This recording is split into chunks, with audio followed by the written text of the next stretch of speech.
Okay, today we're going to dive into something that I want to try and see how it works out before I go way into digging into this. So this is my forested area. This has been sitting like this for a while. I finally moved the little forestman type things back over here. But I've been slowly collecting mushroom pieces for a little bit now. Ever since I've been ordering some extra stuff for Bricklink, I've been tacking some of these on as they were available in the shops. And so my process is my thought process is to add these along the creek bed and kind of throughout the whole forested area, to just add a little bit of color to the bottom of the forest. Obviously, the top of the forest is going to be, these reds and yellows and greens and all that type of stuff. But I need to get the forest floor first kind of set up before we go up, right? And so I've been kind of sitting on this project, and I have an idea, and I'll show you the inspiration for this idea here in a minute. But my idea is to maybe add some lights to some of these mushrooms, to add some kind of some colored light as well to the floor. Because I think if I just have all the lights kind of up here at the canopy level, obviously some light will trickle down, obviously. But I think having a little bit of some colored lighting down here on the ground level will add a whole lot to the overall feel of the forested area. And so that's what we're gonna take a look at. So let's jump over to see the inspiration, and then we'll talk about the parts that I got, and we'll try out a couple different methods here. So this is a mock that I saw at Brickworld Chicago this year. I'm gonna tag the creators down below because I would botch their last name. But I absolutely love this mock. Just amazing parts usage, just so pretty to look at. So I kind of wanted to take this kind of general concept, but shrink it down to being minifig scale and kind of work amongst the confines of my forest part of my city. And so that's kind of where some of these lighting ideas came from and the mushroom ideas came from. I just want to be able to shrink that down into a minifig scale and kind of take that same kind of general color palette and general idea, but make it fit to the scale that I'm working on rather than this kind of larger than life scale that they were working with. And so that's kind of where this idea came from. And that's kind of what I have in mind when I'm working on these things. But obviously, it's not going to be anywhere near that scale or that size or, within the confines of what I got. So let's go and take a look at the parts that I got. So a couple of months ago, I picked these up to be used with Eldorado, to be used to kind of add the flickering torch lights all over the fortress. And they've been sitting there, and I just haven't got to it yet. I keep getting tied up with some of these other projects. So I got these from Brickstuff, and what this does is this is kind of like the master unit, if you will, and then you can attach, I think, up to 3. I could be wrong about it. Maybe it is just 2. Additional units that will all flicker at random. So unlike some of these other manufacturers where you only have 2 or 3 ports, and then you need to like daisy chain them for 18 miles to get the kind of spread out flickered effect.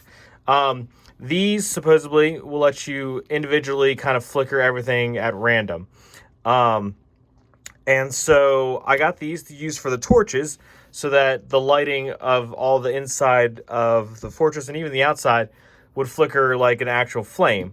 But I got to thinking when I got to this mushroom project and saw that inspiration from Chicago, what about if I use these for the mushrooms? And so that's what we're going to try out today, because I have never used these before, so I want to make sure that they do work in the way that I think that they do. And then also experimenting with some ways to do the light in the mushroom, because there's a couple different options that we'll go through as well. I've made this little kind of mock-up of the river area, because I kind of want them to be mostly along the river so that it kind of casts some light down here onto the river. Because I think if I don't, it's just going to look kind of bland. And so that's what we're kind of going to go through here next. So let's open some of the stuff up and get some ideas flowing. Okay, so I thought I'd show you what I did before I turn off the lights, because I think it's going to be a little hard to see on video, as I've shown before when I've done lighting videos. It's not quite exactly apparent on video what's always done. But anyways, so a couple of these I've put clear bricks here. A couple of them I've put clear bricks all the way through.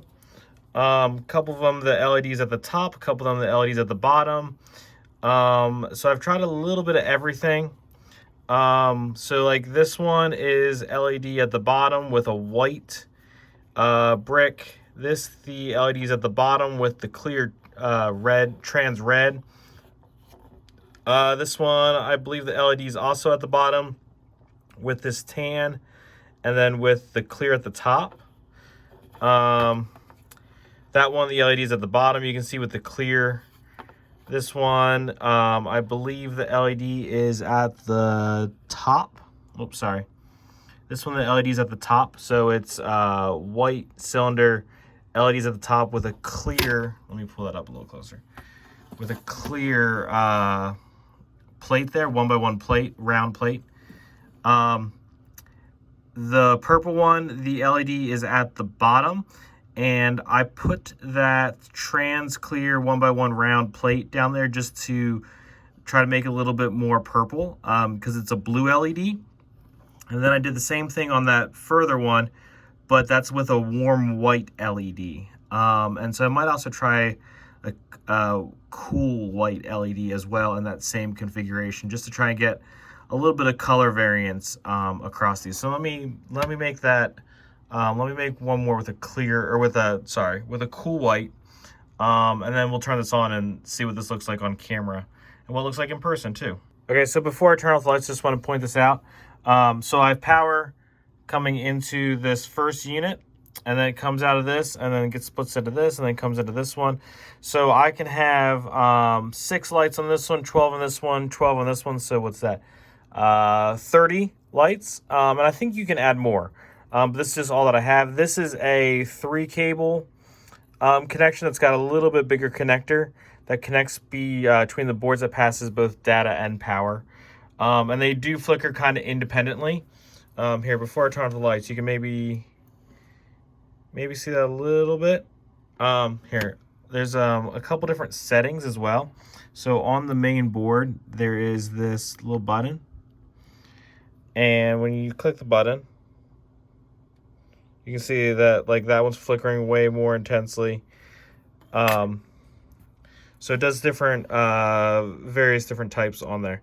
So I'm going to turn off the lights, and we'll see how well this comes across on video. I'm not sure, but we're going to give it a shot. Okay, so you can definitely see the flickering more now. And, you know, you can see all the varying degrees of how much actually comes up through the top piece. It's interesting that the red top pieces seem to let light through significantly more than any of the blues. I definitely, and again, color's really hard to tell, because actually on video, the back right purple one looks more purple, but in person, this back left one actually looks more purple in person, which is the cool white LED. But I actually don't really hate any of this. And so I might do kind of a combination of them all when I go to actually lay them out in the actual forest, except for maybe this one. I don't care for this one in person. Let me see if I touch. Is that? I'm trying to change the focus a little bit on some of these to see if that maybe. Nope, doesn't really change much. But anyways, so yeah. So I think this is definitely the route I'm going to go. I think I am going to go with kind of the varied different looks, rather than doing them all uniformly one way or the other. And it's nice to know I can use some whites too as well to get some different colors in there as well.